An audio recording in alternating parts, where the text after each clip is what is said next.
वक्त मिठियाणी मेन चौक ते मौजूद आहियूं जिते दुकानदार एसोसिएशन मुख्तलिफ़ फ़िक्र जा माण्हू आल पार्टीज़ जा जेके माण्हू आहिनि हिते सरापा एहतिजाज बणियल आहिनि पुलिस के ख़िलाफ़ एहतिजाज करे आहिनि। अचो त साण ॻाल्हि ॿोल कयूं त हुननि जो हिकु मिसकिन केबिन वारो या दर्ज़ी खे टियों ॾींहुं खणे वियो उनखे बि चए पियो त मूंखे पैसा ॾियो।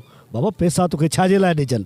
हे असांजो तूं असांजो निमाइंदो आहीं या असां तुंहिंजा निमाइंदा आहियूं। राति जो नशे जी धुन में अची के होटलनि ते का थो करे, दुकानदारनि खे रोके थो, मोटरसाइकिलनि वारनि खे चए थो बाबा काॾे था वञो? बाबा दवायूं वठणु वञनि, उहे बि तोखां पुछी पोइ वञनि दवायूं वठणु। मतलब जेको FIR थी आहे इन भट्टीअ ते उनजे लाइ छा हिननि ज़मानत कराई आहे या छा उनखे जेको आहे सो उनजी जेका ज़मानत जा हिननि कुझु कोशिशूं कयूं आहिनि? ज़मानत न, राति हुननि एस एच ओ पाण FIR कई, असुल में हिननि खे घुराए वियो त बाबा मूंखे पैसा ॾियो। बाबा पैसा तोखे छाजे लाइ ॾियो? हिननि चयो बा तूं FIR करे छॾ, असां पैसा कोन ॾींदा। पोइ हिननि एहतिजाज कयो, इन में असां सभु गॾु हुआसीं।